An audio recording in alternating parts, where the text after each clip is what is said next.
Hi, and welcome. Welcome, and hello. Paul, Chris, Alex, or Paul, Alex, Chris, if everyone's seeing it in the order I am. It's good to be here with you guys. Um, and welcome, everybody. We're excited to have our conversation today. So I'm going to do some quick intros, and then we're going to get started with the discussion because I think it'll be a very intriguing one. And these guys definitely keep it real. Which I think we're all aware of the challenges that we're facing in cybersecurity today with hiring and getting more talent in and skilled properly, right? So today we want to really focus on, let's talk about the solutions and new approaches and come out with a strong call to action, how we can get more people involved to really help the cause. So by way of introduction, some quick intros. I'm Leah McLean. And I've got here also Paul Cummings, Alex Rhodes, and Chris Foulon, and we're all co-founders of Whole Cyber Human Initiative, a nonprofit that's partnering closely with Cyber Future Foundation. And we are going to talk about, have a very real conversation on looking at cybersecurity as a vocation versus a profession. And I want to take a moment just to set some context here, because we talk a lot about other industries like becoming a doctor, right, as a vocation, and the pathway that they go to being a little bit more clear in terms of what they need to achieve for school and certifications to reach that goal. But talk about information sharing, right, being the new oil. I think sometimes we'll set that in context, yet neither of us are doctors, and we've all had different pathways into cybersecurity. A couple of weeks ago, I was coming back from a work trip, and I was in an Uber, and the driver was actually a biology healthcare student, so in her senior year, and she was telling me about where, getting her foot in the door to start looking for a position now as she's about to graduate in a few months. And I said to her, but is it pretty clear to you what you need to do? And I was trying to convey that what we do in cybersecurity, mentoring others, and that it's not a clear pathway. And she said, it's clear in terms of what I need to study in school, right? Biology major, certain classes I have to take. And she said, it's clear in terms of some of the certifications I have to get and kind of some of the next steps in education. And she said, but it's not completely clear when I'm out of school, although I know I want to go and be a doctor, and I know I want to focus on sports medicine. Where do I start? How do I get in? Right? So similar challenges. But she did say that, yes, her field is considered a vocation versus a profession. So when we talk about that, and I know that Val and Cyber Future Foundation have been talking about this also for a few years now, and have designed a workforce framework that follows a vocational pathway from the early years of school all the way through the workforce with better alignment to the industry. To start off the conversation, what is your perspective on treating cybersecurity as a vocation? Let's start with you, Paul, and then move to Chris and then Alex. Well, when you look at some of the job descriptions, it already looks like it's aligned with a VOTEC style Department of Labor apprenticeship program. You got analyst 1 through analyst 3. You got your SOC lead, your SOC manager, your MSSP director. The same for multitude of different roles, right? So ideally, college does have a huge presence in any industry. But what we're finding is more often than not, college isn't teaching the hands-on experience. It's, read this book, do this practical. Maybe you log on to an LMS and do a few things, but you're actually not getting the hands-on. So it's maybe the 2-year, 4-year approach needs to take a step back, and we need to revitalize VOTEC. Thinking of like the HVAC technician or the plumber, they go to a 2, 3, 4 month school and they become a general plumber. We can do that with a profile like a SOC. We say a SOC fundamentalist.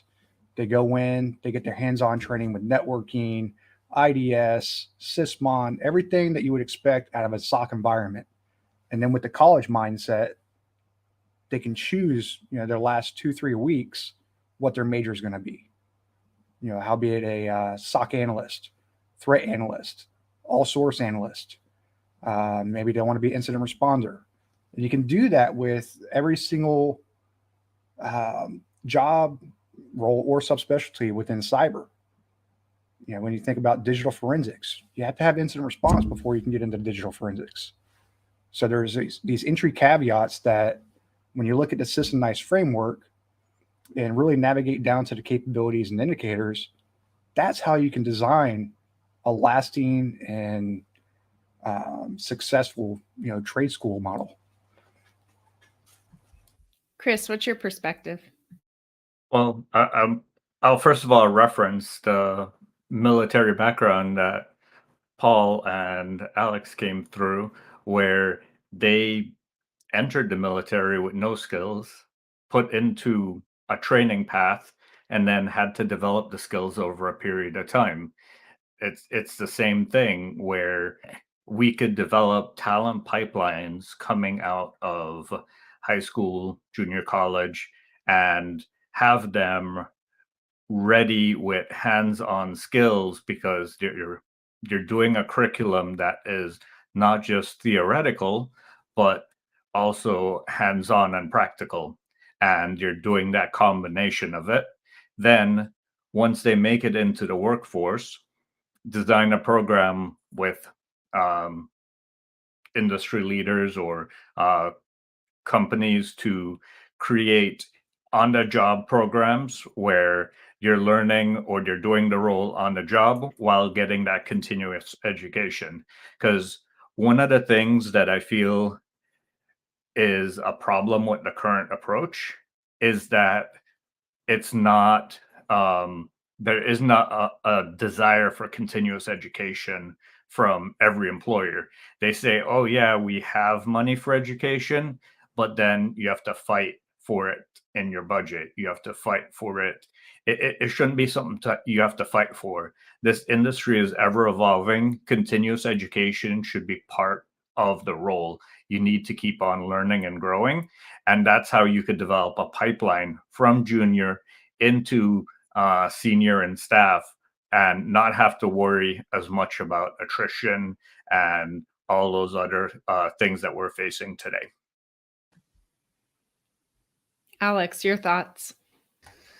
Yeah, it's a great comment so far. I think the pipeline and coming up with a basic training style solution, a military style training solution is a great idea. You come in with very little knowledge ahead of time. You're given some basic information, hands-on training. This is how you do it. Move forward. You're now aligned with a company. They train you a little more in depth on exactly how they do things. Cybersecurity kind of works this way, but our company does it just like this. And so now all right, this is what we need to do for this job. But then, as Chris was saying, there's a pipeline. Okay, so you got the basic course. Well, now there's an intermediate course and an advanced course, and that will take you down these career pathways. But then, maybe you're looking to pivot and switch to a different role. You find that after working in a SOC for a while, you like incident response, but ultimately you want to go digital forensics. Well, maybe you do some additional training. Maybe you go take a degree. They have some of these college programs where you can learn digital forensics and more advanced things. Or maybe you're looking for management and now you need a business degree so you can speak cybersecurity to business as well as business to cybersecurity and kind of be that translator. And so there's lots of ways. And I think we might be shooting ourselves in the foot by starting out with a bachelor's or master's degree. When I was going for my master's in cybersecurity, I had several people in my very first class. Their intro to cybersecurity as a field was the intro to cybersecurity course at a master's level.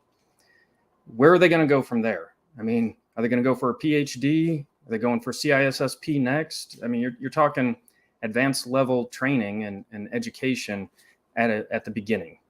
And so I think stepping back and going more to the let's come in, let's view it as a trade. Let's get them the low level education and build them. I think it'll help not only the employees, but the employers on a 20-year, 30-year pipeline. All really good perspectives from each of you, but also I think very different, right? And I want to just kind of bring back to, diversity is key in all of this, right? we all four of us have different backgrounds. We came into cyber very different pathways, but yet we share some commonality and experiences.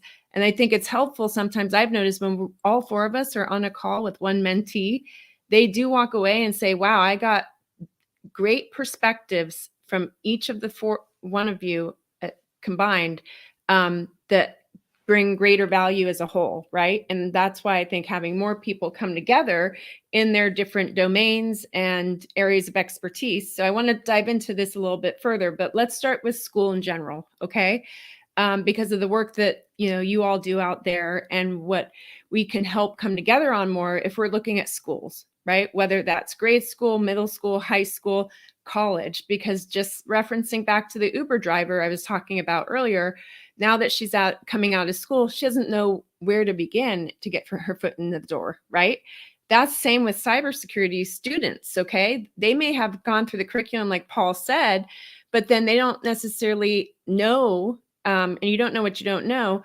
How do you start networking? How do you start building those relationships? What do you need to do now to start working, earlier than your senior year, preferably, and as low as, say kindergarten or first grade, even if we can help, so that there's more, an easier transition, maybe that's in the future, into the workforce, and where we're creating opportunities and approaches and being creative about it, and where we can get folks that are teachers, principals, heads of curriculum, give us some ideas on the things that we can do to help infuse the curriculum to give those skill sets, whether it's in cybersecurity or the basics in terms of finding a job and networking, creating a resume, LinkedIn, etc. Just share that, and then we'll kind of dive into some other areas. Paul, if you can kick us off there. Well, first we got to get all the provosts from every university in one room.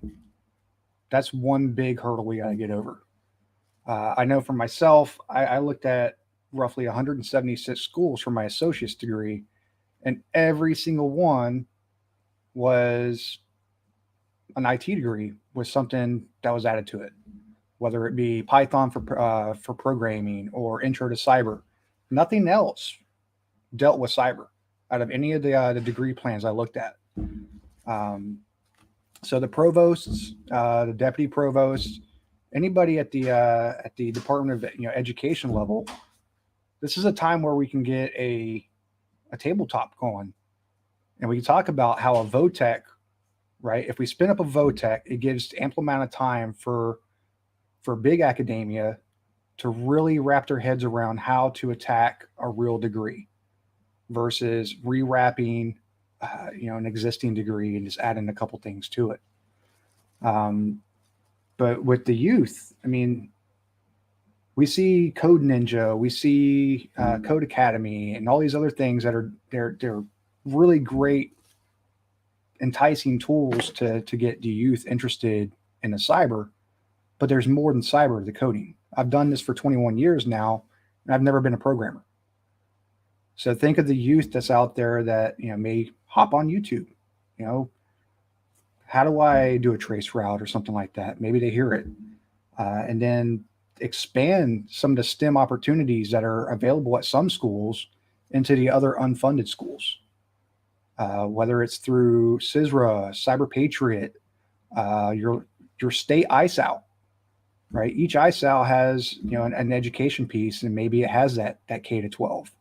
Get them involved and try to do stuff like CIAS Texas, for instance. They make a K to 12 version of backdoors and breaches. So, a card game to learn cyber awareness. When we think of STEM school, I'm seeing it at my son's school where there's a lot of agriculture and stuff like that. And the PTA is kind of feeding that.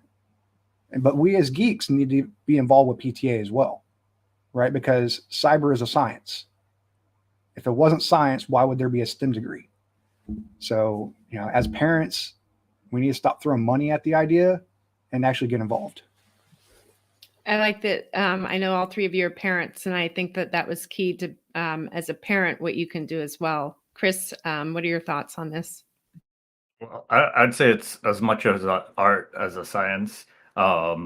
to counter you on that one, Paul, but definitely parents need to get involved. To add to the awareness point that you mentioned, yes, awareness is key. But it needs to be continuous awareness.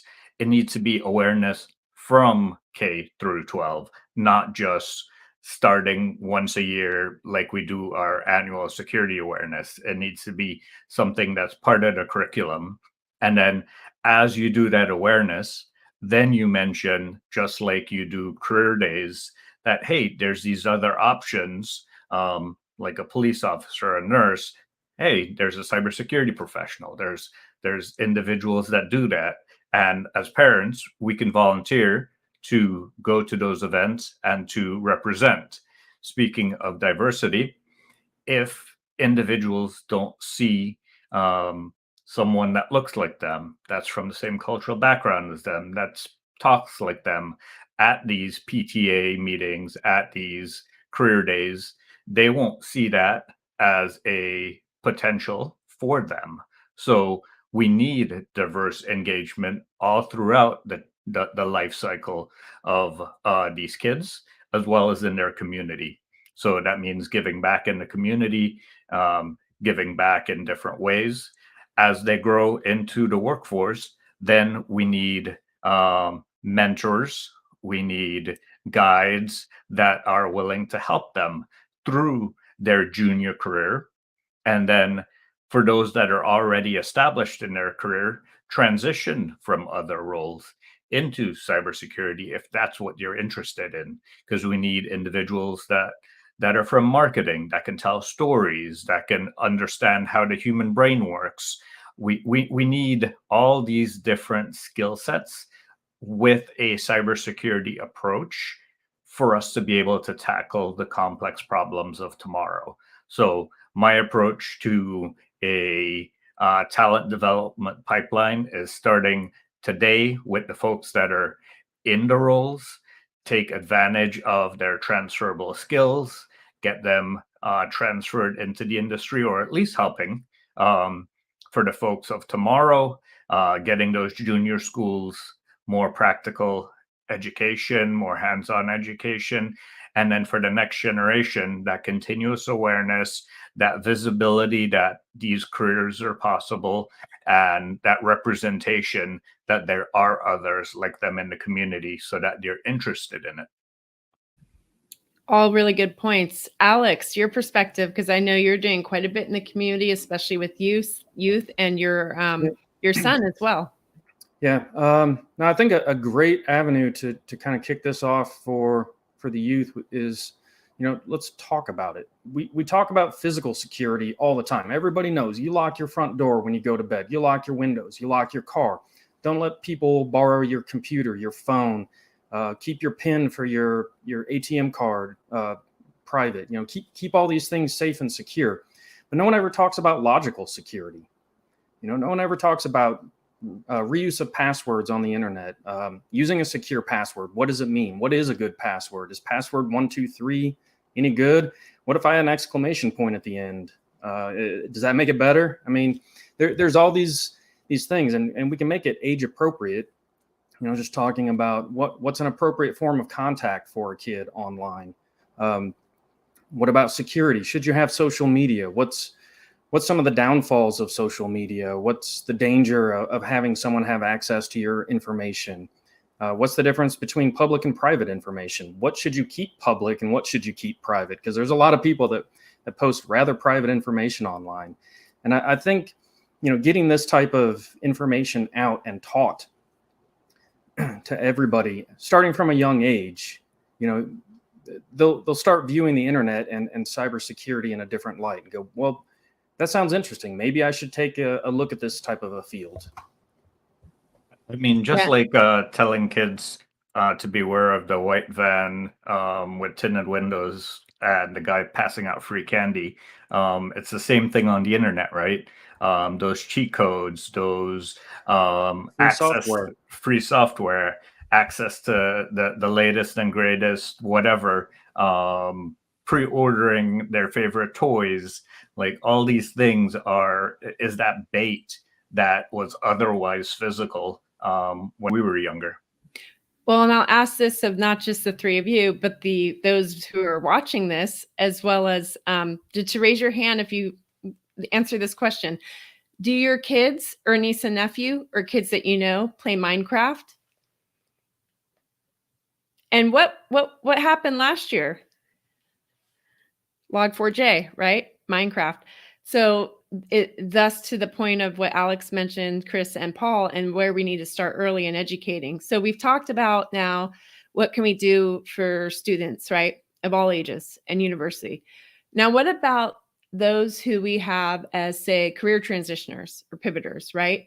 Coming from the military or transitioning altogether into some field that's not IT, or cyber, and those folks are trying to get in, or those who don't have a college degree, because let's look at everyone as equals and all pathways are viable. And I think I want this to be a message to any organization, whether it's HR, talent managers, or hiring managers, who maybe are thinking about or haven't yet, how can they get more talent, right?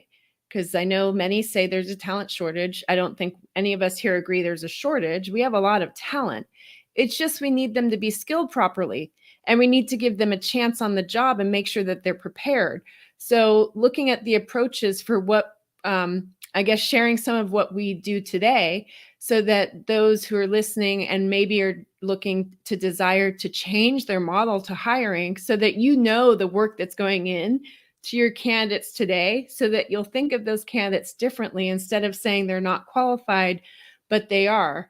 So share some of what I'll say Whole Cyber Human Initiative is doing, really building the candidate, but what is it that you're doing for those candidates? And then those who are listening who are maybe trying to break in to understand the resources that you have, clearly from Cyber Future Foundation and all the other speakers and folks you've heard today.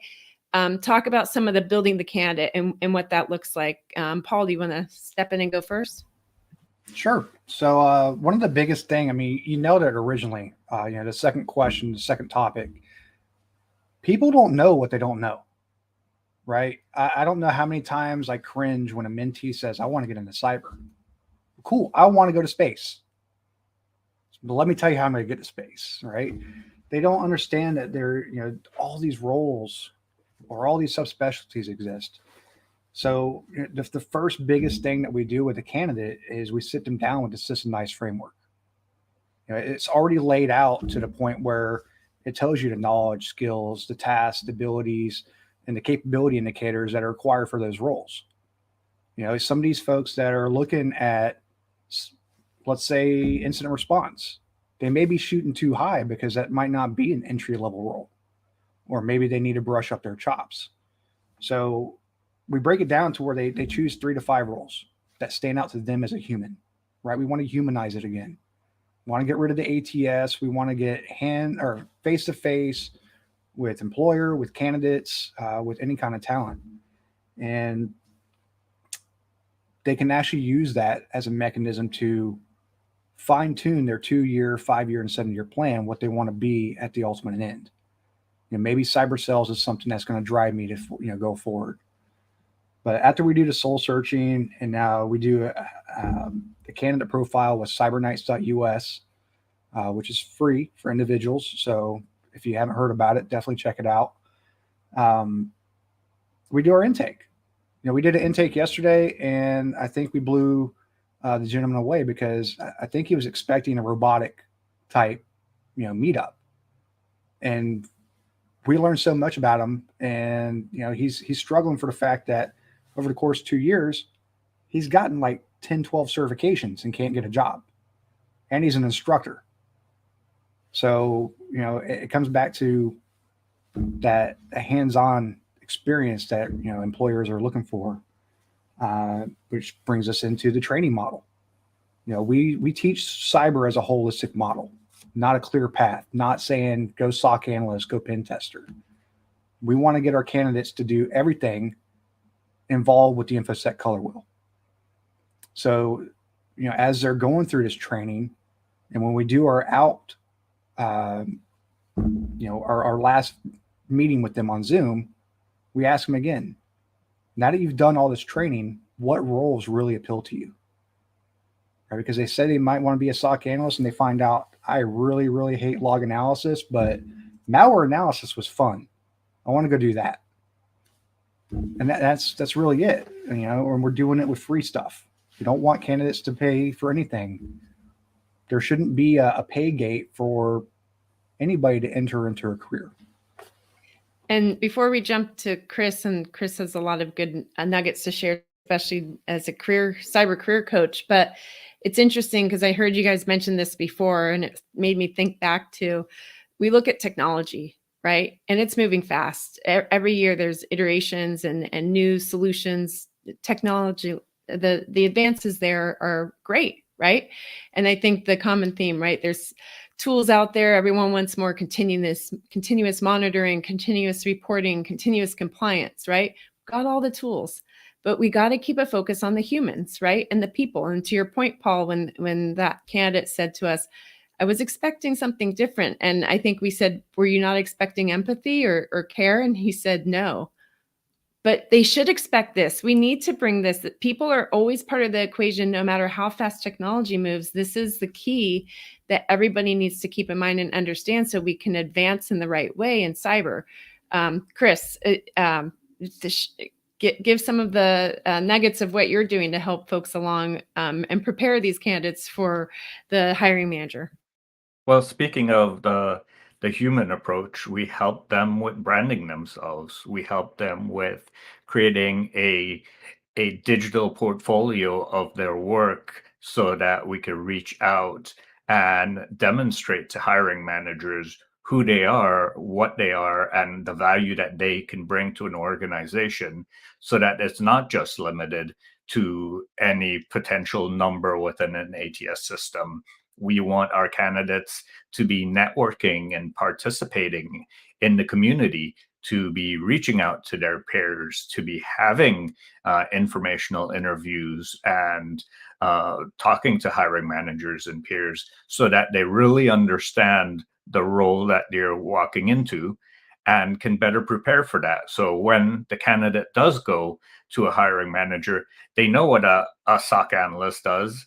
They can answer why a SIM is important to this role and how to find what you're looking for in a log, versus just knowing these things theoretical from a cert that they passed or a class that they took. We provide them with the background to know the information, and then the coaching and assistance to be able to have those conversations with the hiring managers and network with the community, so that they can have that presence in front of and confidence in front of the hiring teams that they are what they're looking for.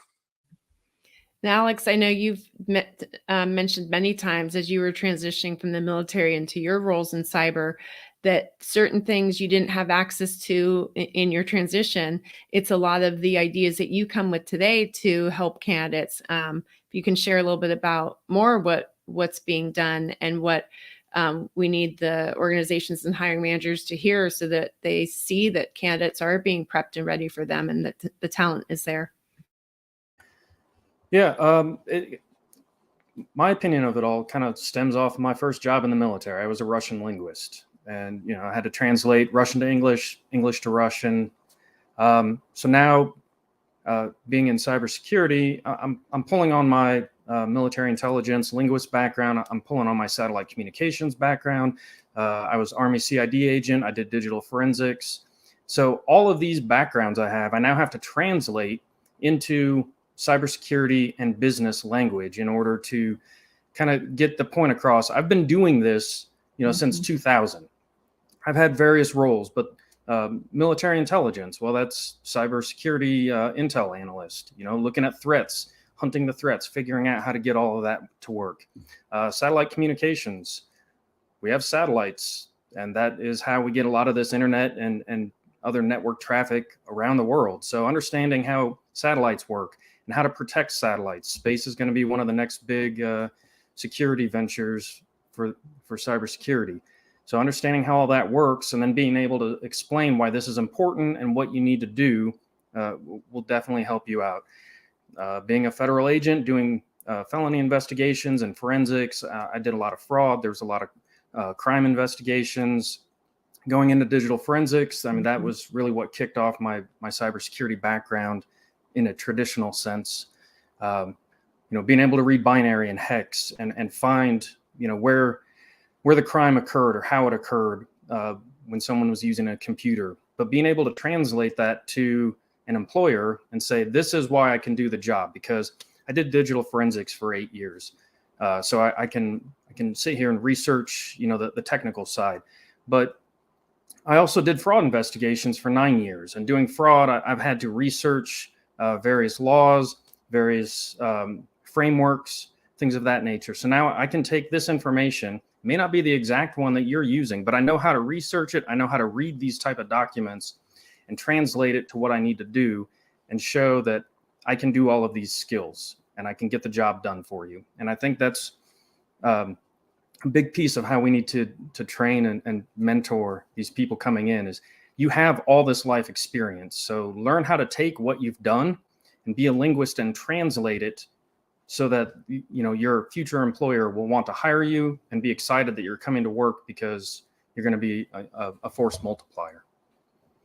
Yeah. And now I'm going to kind of mix it up with this group, because for the next 15 minutes, let's just all jump in with this conversation, because I think we want to be closing strong with the call to action for everybody else, right?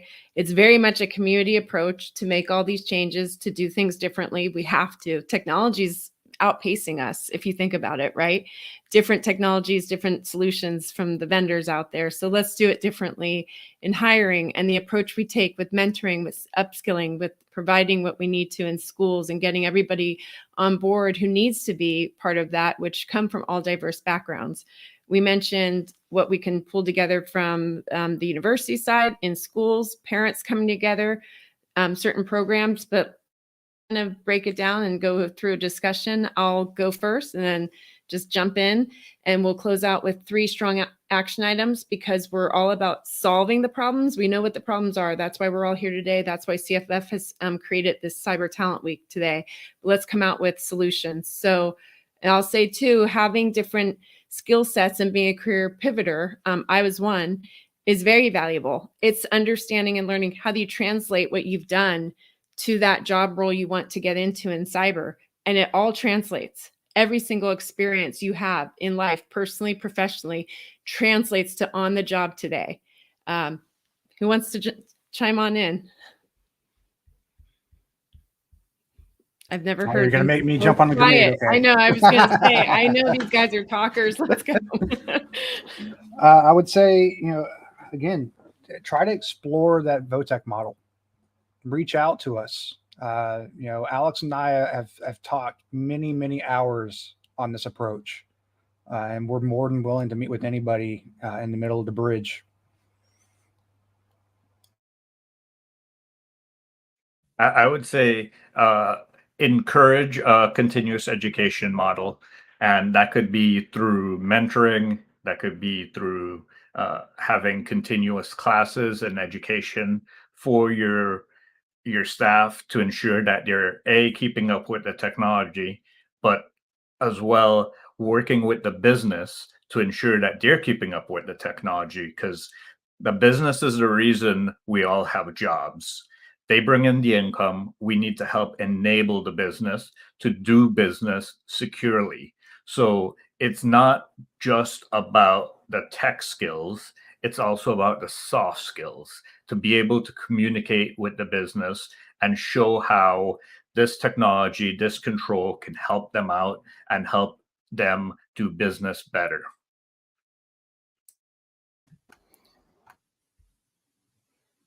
Okay, I'll go. I know Alex was about to.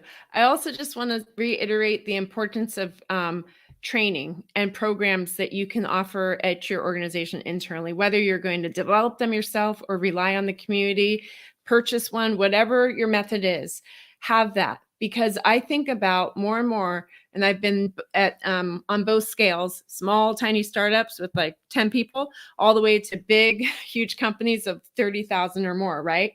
70,000, I think was the biggest one. And if you even look internally at people. If you want to talk about retention and keeping people, have the opportunities for them to move around different areas of a company, especially the big companies. I know quite a few of them do have this, but think about how you can get somebody from marketing, from sales, from finance, bring them into cybersecurity, right? They already know your company's business. That's 80% of the battle, right? They understand how the company operates and the business and what the drivers are to enable the business. Now give them the training and teach them cyber and to perform in the role you need them to. That could be the easiest transition. And we have a lot of folks who are trying to transition that sometimes we say, start within your own company and look at how you can do that instead of going out to find a brand new job, because you'd be surprised how you can make that happen. But it does come down to, I think, accountability for each of us individually, no matter what our role is, what our job is, what we're trying to do in driving the mission for the cause, that we all have to be held accountable. And we need to even empower, say, the job seekers, right, to speak up for themselves and push back when HR talent says you don't have enough experience. Challenge that, because you never know the one time that person on the other end is going to say, you know what, you're making me think twice. I think I should put you through the interview rounds. And to add to that, in regards to challenging that, tune down your job descriptions. Really focus on what role you're trying to accomplish with that job, and not just put everything under the sun, because it discourages individuals from disadvantaged backgrounds. It discourages women from applying. It discourages individuals who don't have the technology or the background to apply, because a lot of these things can be taught on the job. Most of the times, you don't fire someone for their lack of technical skills. You fire them for their lack of ability to integrate into the environment. So hire for passion, hire for curiosity, rather than hiring for technical skills. Yeah, Paul and I have seen over the last year or so many job descriptions where it's an entry level role.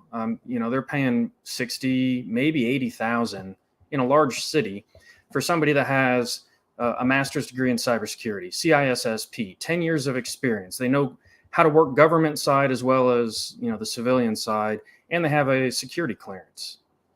Well, any one of those things is more than likely worth more than the salary they're offering. But you combine them all together, and they're not going to go work for 80,000. That's a role that's never going to be filled. So yeah, adjusting your expectations as an employer. What do I really need? What do I really want out of this candidate? And what do I really need for them to do in this job? I think would help a lot.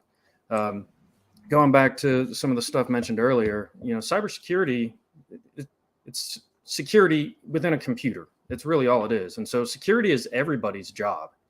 If kind of feeding off of what I mentioned with physical security, you secure your house. If you don't lock your front door and somebody breaks in, whose fault is that? Is that the policeman's fault? Is that the insurance company's fault, or is that your fault? And so, going along that same line of thinking, it's exactly the same thing with cybersecurity. If we don't train everybody that we can to how to be secure within, online, within their phones, within their computers, we're really doing a disservice. So try to get out there, see if you can start up some community groups or meetings. Meet up with your local church group if there's one down the road. See if you can volunteer within schools and start training people. If we're cybersecurity professionals, this should be something that we're interested in doing and want to go do. Start a group. Go to the Boys and Girls Clubs, things like that, and volunteer your time. I know Paul and I have been working, trying to get some of the people we work with to start joining in Capture the Flag events. I think we're going to do, what's the one coming up? The space one, Hackasat. Hackasat. Yeah. So we're trying to get some people we work with to join in. Nobody seems to want to do this. It's outside of their business hours. It's something you do for fun on the weekends, at night, learn some new information. But keep pushing it. Try and get people to take an interest, whether or not they're in the field. Just give them the knowledge, give them, the spark, and see what happens from there. I would say with CTS also, you're going to have a lot of people that are scared to do them. Just bring them in, sign them up. Well, I mean, the last one we did together, we didn't get any points. We couldn't figure anything out. So it happens. There's nothing to be afraid of. I would say one powerful thing that we can come to do as an entire community, as the village of cybersecurity, especially with the DoD leadership that's in the audience today. We need to audit these certification boot camps. Too often we're seeing candidates that are coming out and they're learning how to take a test, but they're not getting the practical knowledge. Right? So as leaders, we did it a decade, 2 decades ago. Maybe do the boot camp with them so you can get it firsthand to understand that, yeah, you were taught hands-on to get Security Plus or CEH or, pick a flavor. But we need to start auditing them to make sure that people aren't being price gouged. Information sharing, right? That's the theme of the topic. And back to Val, who's put on Cyber Talent Week for everybody to share. Well, no, thank you guys. Thanks for making it happen, guys and girls. Leah, thank you for even getting us started with Chris, Paul, Alex here, and the 4 of you on the topic of whole cyber human initiative. I really like the overall messaging and what you're doing individually and collectively as a team. I think this is probably the most active group I've seen on LinkedIn, actually engaging. I spoke with Chris a couple of days back on a podcast. That was great to kind of get to talk about this more. But I think we need more of this initiatives coming in. I'm doing good. So you will I think that's Kalol probably on the other line. So what you're going to do is grab this broadcast app, and I'm sure there's a lot to catch up after this. And thank you so much. We'll see you and talk to you soon.